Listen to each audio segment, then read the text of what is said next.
Hello and welcome to Route 99. I hope you are all doing well. First of all, I would like to congratulate you on making this far. You've reached the 25th daily practice material sheet, and this is a testament of your consistency. And I hope to see you in the upcoming videos as well. I hope you remain with us till the last of your preparation. Okay, today here we have a RC, a reading comprehension. This RC is followed by 4 questions. Let's read the RC and try to answer the questions. This morning, a tiny fly was true to its name and nature, flying about in the vicinity of my desk. The author is talking about a fly which was flying near his desk. It was very tiny, a fruit fly, I would guess. At one point, it landed in front of me. I brushed it aside and resumed fitting about in its patternless path. Then it landed again and again. I aimed to brush it aside, but this time my aim was off. It was probably a matter of only a millimeter or so, but my finger landed not next to the fly but on it, and so was meant to be brushing motion became what was meant to be a brushing motion became something else instead. So there was a fly flying around the author's desk, and in an attempt to brush it off, the author accidentally killed it. The fly was so small that it did not offer the last resistance to the pressure of my finger. Okay. Compliantly, it transformed itself into a dark smudge, not a gory or bloody smudge, not one with least details or variation to my naked eyes anyway. Just a small, uniform, rather faint mark.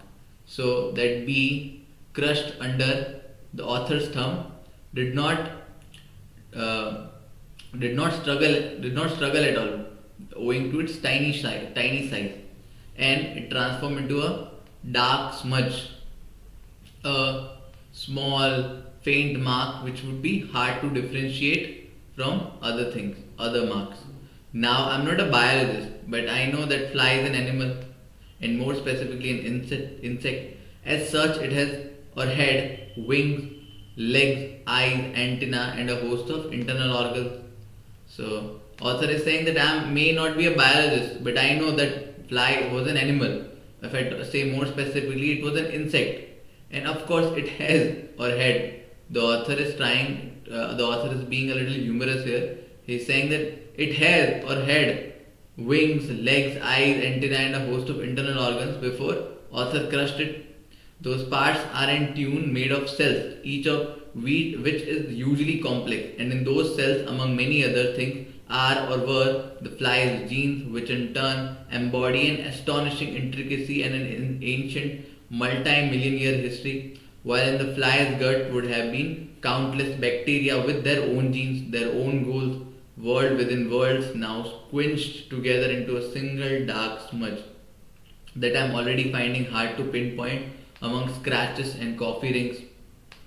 A history of life spread out before me if only I were able to read it. So author is saying that maybe he's not a biologist, but he understands that fly was an animal. More specifically, it was an insect. It had its own organ. It had its million cells. It had a lot of bacteria in it. Those bacteria themselves had a lot of organs. So just by crushing that bee, the author has crushed a whole world, and the dark smudge which has resulted from that crushing is a history spread before him, only if he is able to read it. At this point, I guess that readers will be dividing into two parties. Okay, one party, probably the majority, will be thinking, "Get over it, it's a fly." This, it seems to me, is a very reasonable position. Okay, so at this point, the most of the readers who are reading it may have been divided into two sides. One side would be saying that, "Come on, it's just a bee, just get over it," and they seems quite reasonable. Flies dies in large number all the time. Some indeed at my hand, whether I intend it or not, and I sometimes do. Okay, he sometimes intend to kill it. And in the summer evening, when I sit on our terrace and watch Swifts in their spectacles of swooping and screeching, this beautiful displays, of course, at the same time, an orgy of insect death. Okay, so this is not a big deal. Flies dies in a large number every day, and when the author sits on his terrace, he watches a scene. A lot of insects die. The other party, so this is first party who would say that get over it, it's just a fly. Now the other party of readers, maybe the minority, the majority will think that get over it, it's just a fly, right? But there is also a minority of readers who will be horrified at my casual thinking of this delicate life form. They will be appalled at the waste and stupidity of my carelessness. To them, I must be an off, at best ignorant, at worst malevolent. And this, it seems to me, is also very reasonable position. The author is saying that the other party would think that I have done something heinous, I have done something very bad, and they are also quite reasonable. Even though I habitually write something about complex subject, it is certain that with one mesquite finger swipe, I destroyed complexity and beauty of many orders of magnitude greater than any I will ever create. So the author usually writes about various complex subjects, but just by a sweep, just by a misaimed shot, he has destroyed a lot of complex things. Right? He has destroyed so many worlds, as he explained here that it the bee consistent of many worlds within it. There were many layers which turned into a smudge. Thus, it seems to me quite reasonable to think that death of the fly is entirely insignificant, and that is at the same time kind of a catastrophe. So it is insignificant and a catastrophe at the same time. To entertain such contradiction is always uncomfortable, but in this case the dissonance echoes far and wide, bouncing off countless other decisions about what to buy, what to eat, what to kill, highlight the inconsistencies in our philosophies, our attempts to make sense of our place in the world and our relations to our co-inhabitants on earth. The reality is what we do not know what to think about death, not that of a fly, of a dog, or a pig, or of ourselves. The problem is that the death of the bee is insignificant as well. At the same time, it's also a catastrophe. And to accept these contradictions are always a little difficult. Why? Because we don't know what to take from a death, what to eat, what to kill, where the moral position of these acts are very unclear, right? We don't know what to think about death, okay? Whether to that of a fly, dog, or ourselves. We are not clear on the position of death yet, which is a problem because nature is a non-stop party of death, and not being able to understand death is a problem. Why? Because nature is a party of non-stop death. Death keeps happening. For example, I regularly take my children to a large park with series of ponds where in spring we look for frog span. Each batch contains many hundred, even thousands of eggs. The next time we visit, the ponds will be full of tadpoles, but the time after that there will be many fewer. Those we find are the few survivors whose numbers will be thinned still more before any gets as far as restarting the cycle with their own spawn. Okay. Here the author has given an example of the party of death. Life is party of death. And you would see many tadpoles dying. Right? This is just an example. Let's move on to the questions. The main reason for the author of the passage to introduce the example of fly is to talk about why even fly is an important insect. Has author ever said that fly is an important insect with multi-million years of history? The author has introduced fly to somehow discuss upon the part of death. Okay, so this is surely not my option.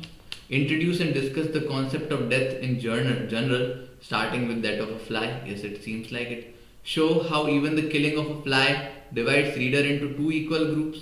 So was it about readers being divided into two groups? Okay, or that was just a small part of it, that by this time readers must have been divided, the argument must have been bipolar. Readers must have divided into two parts. That was just a small part of it. The whole passage was not about it being bipolar. So this is also wrong. Illustrate and compare the killing of flies with no frog span and tadpole. The example was not for comparison. The example of frog span was to show that the death is a part of life. Death is quite natural. So after considering all these options, only two seems to be the correct option.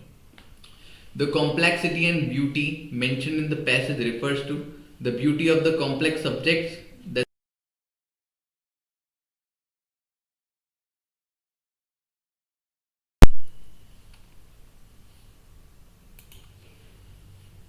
Okay.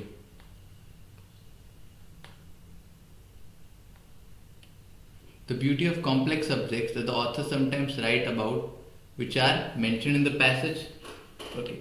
So, by saying complexity and beauty, did the author refer to the complex subjects he used to write about? Right.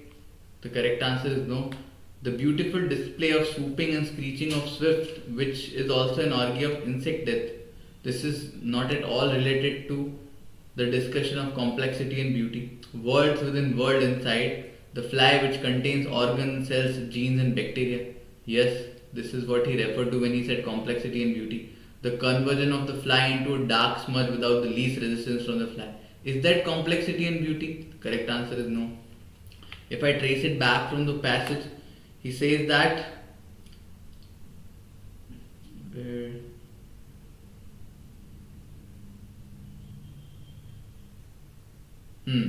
See, he says that I destroyed complexity and beauty of many orders of magnitude. What did he destroy? He killed the insect which had many complex worlds within it.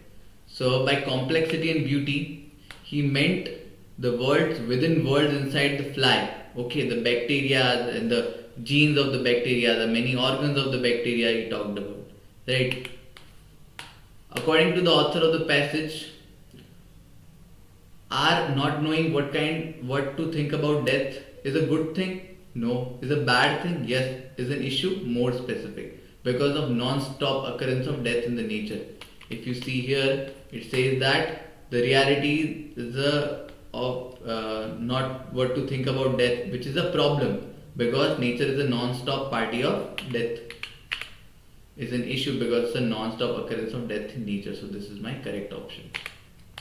On reading the passage about the two parties of reader mentioned in the passage, it becomes clear that one is quite likely to be reasonable while other quite possibly not. No author has said that both the groups are quite reasonable. One is likely to have majority while the other does not. Yes, this is true. The first one will have majority. The kind will say that move up, move on, it was just a fly. It would be majority of the people. While other would be a minority of the people who would have taken a offense from it. Right? One is quite possibly correct and is thinking an approach while other is not. No, the author is saying that both are quite reasonable. One is favored by the other due to its author due to its thinking while other is not. No, author is favoring both by calling them quite reasonable. So this is also wrong. So only second is the correct option. So that was the video guys. I'll see you in the next DPM. Thank you.